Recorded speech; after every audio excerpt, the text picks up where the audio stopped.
नमस्कार, मेरा नाम चिंटू है। मैं अंजुबित सिंह कॉलेज में विक्रमगंज में राजनीतिक विज्ञान की असिस्टेंट प्रोफेसर हूँ और वहाँ की विभागाध्यक्ष भी हूँ। आज का जो हमारा विषय है वो पॉलिटिकल साइंस ऑनर्स के स्टूडेंट्स के बीए ऑनर्स के सेकेंड ईयर के लिए संविधान की मूलभूत संरचना के ऊपर होगी। तो जैसा कि हम सभी लोग जानते हैं कि हमारे संसद के 3 भाग हैं, हमारे सरकार के 3 अंग हैं, जिसमें एक व्यवस्थापिका है, एक कार्यपालिका है और न्यायपालिका है। जो न्यायपालिका है उसको हमारे संविधान को का पुनर्निरीक्षण करने का अधिकार दिया गया है, यानी संविधान की व्याख्या करने का जो अधिकार है वो हमारी न्यायपालिका के पास है।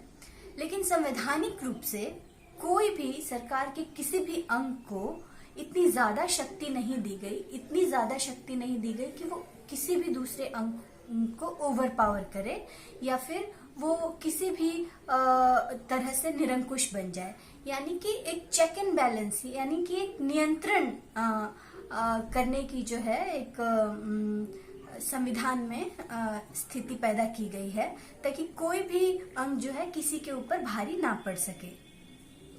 तो संविधान के मूलभूत ढांचे की जो व्याख्या है, जैसा कि हम जानते हैं कि संविधान की समय समय पर अलग अलग तरह से व्याख्या दी गई है और संविधान में जो संविधान का भाग 3 है उसमें मूलभूत अधिकारों के बारे में वर्णन किया गया है और संविधान के भाग 4 में राज्य के नीति निर्देशक तत्वों के बारे में व्याख्या की गई है।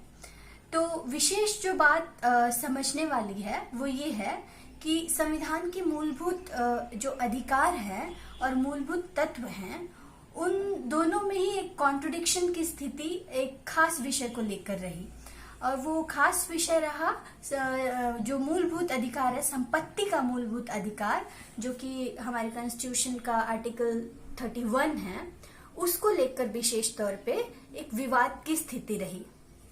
विवाद की स्थिति इसलिए रही क्योंकि जब जमींदारी एबोलिशन एक्ट आया उस समय संपत्ति के अधिकार को एक तरह से खतरा होने लगा। तो बहुत सारे जिनकी बड़ी जमींदारी थी और जो प्राइवेट प्रॉपर्टी के बड़े बड़े मालिक थे, उन लोगों को अपने संपत्ति के अधिकार पर खतरा मंडराता हुआ नजर आया।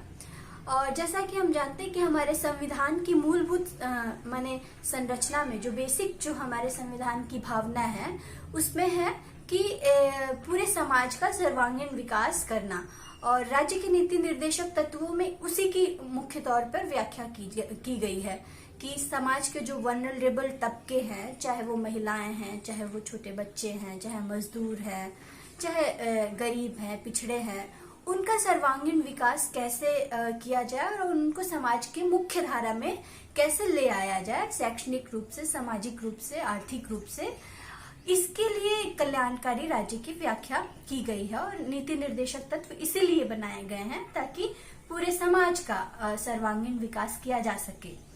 अब जो प्रॉपर्टी का राइट टू प्रॉपर्टी जो एक फंडामेंटल राइट्स के रूप में हमें दिया गया, उसमें विवाद का विषय ये रहता है कि यदि हम राइट टू प्रॉपर्टी को प्रोटेक्शन दें तो जो कल्याणकारी राज्य का जो कॉन्सेप्ट है उसमें विवाद खड़ा हो जाता है और उसको इम्प्लीमेंट करने में एक बाधा की स्थिति उत्पन्न होती है। तो ऐसी स्थिति में क्या हुआ कि भारत का जो हमारे समाज की जो कल्याणकारी नीतियों को लागू करने की जब भी कोशिश होती थी तो जमींदारी एबोलिशन एक्ट आ जाता था सामने। तो बहुत सारे मौकों पर न्यायालय ने ऐसे निर्णय दिए जिसमें कि उन्होंने कहा, जैसे कि गोलकनाथ केस में 1967 के दौरान ये निर्णय आया कि उन्होंने निर्णय ये दिया कि हमारा जो संवैधानिक अधिकार है, मूलभूत जो अधिकार है, संपत्ति का अधिकार, उसको कोई भी राज्य बदल नहीं सकता, उसमें कोई संशोधन नहीं कर सकता है। लेकिन यदि ऐसा किया जाए तो फिर जो मूलभूत जो राज्य के नीति निर्देशक तत्व हैं, जो कल्याणकारी नीतियां हैं, उन कानूनों को लागू करने में मुश्किल पैदा होगी। तो ऐसी स्थिति में क्या किया जाए? तो संसद ने इस समस्या से निजात पाने के लिए क्या किया कि 1951 में उन्होंने एक 9वीं अनुसूची की व्याख्या की। उसमें क्या किया कि भूमि सुधार से रिलेटेड तमाम कानूनों को उन्होंने 9वीं अनुसूची में शामिल कर दिया। इससे जो सुप्रीम कोर्ट है, जो सर्वोच्च न्यायालय है, 9वीं अनुसूची में कोई न्यायिक पुनर्निरीक्षण की कोई व्यवस्था नहीं है। हमारा जो न्यायालय है 9वीं अनुसूची में आने वाली किसी चीज पर कोई न्यायिक पुनर्निरीक्षण नहीं कर सकती है। तो ऐसी स्थिति में क्या हुआ कि एक लगातार न्यायपालिका और व्यवस्थापिका के बीच एक विरोध की स्थिति, संघर्ष की स्थिति रही। एक दूसरे को ओवर पावर करने की स्थिति लगातार पैदा चलती रही और दोनों में समय समय पर अपने वर्चस्व को मजबूत करने की जो है लड़ाई हमेशा रही। किन्हीं मामलों में संसद ऊपर रहा, कुछ मामलों में जो है न्यायालय ऊपर रहा, लेकिन दोनों के बीच एक संतुलन की स्थिति, क्योंकि संविधान में बनाई गई है, कोई भी ज्यादा निरंकुश नहीं हो सकता, ओवर पावर एक दूसरे को नहीं कर सकता। तो उस तरीके से आपस में संतुलन भी होता रहा। लगातार दोनों के ही शक्तियों का संतुलन हम देखने में पाते हैं। तो लेकिन संविधान जो है, सुप्रीम कोर्ट जो है, संविधान के तमाम प्रावधानों की जो व्याख्या करता है, वो उसने समय पर संसद के कई सारे कानूनों के ऊपर सवाल भी उठाए।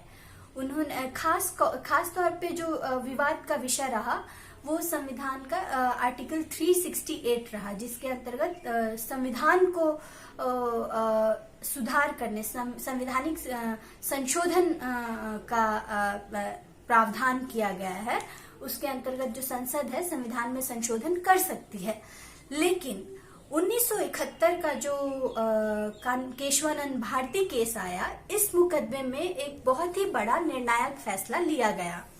इसमें विशेष बात ये थी कि उन्होंने कहा कि जरूर संसद जो है वो संविधान में संशोधन कर सकती है, आर्टिकल 368 के अनुसार संविधान में संशोधन कर सकती है, लेकिन वो संविधान के मूलभूत संरचना को खत्म नहीं कर सकती। अब संविधान की मूलभूत संरचना क्या है, इसको पूरी तरीके से परिभाषित नहीं किया गया है, इसकी कोई ठोस व्याख्या संविधान में नहीं दी गई है। तो मूलभूत जो संरचना है उसको हम समझ सकते हैं कि हमारा जो प्रस्तावना है, जिसमें हमारी स्वतंत्रता, समानता, एकता, भाईचारा, सम्मान, ये अवसरों की समानता, ये जो तमाम जो अधिकार दिए गए हैं हर व्यक्ति के लिए, तो उन बेसिक बुनियादी अधिकारों को, स्वतंत्रताओं को सुरक्षित और संरक्षित करने का शायद इसके पीछे एक नजरिया रहा होगा, मूलभूत संरचना के पीछे। लेकिन फिर भी इसका कोई ठोस व्याख्या या परिभाषा हम लोगों को देखने को नहीं मिलती, क्योंकि लगातार न्यायिक पुनर्निरीक्षण होते रहे हैं और सुप्रीम कोर्ट ने इस बात को बकायदा बार बार असर्ट किया कि 368 जो संविधान संशोधन का आर्टिकल है, उसके अंतर्गत भी जो चीजें, जो कानून पास होते हैं, उसके अंतर्गत भी जो अमेंडमेंट्स होते हैं, वो न्यायिक पुनर्निरीक्षण के अंतर्गत आता है। वो मुद्दा भी जो हमारा सुप्रीम कोर्ट है, सर्वोच्च न्यायालय है, उसकी व्याख्या संविधान के अकॉर्डिंग कर सकता है।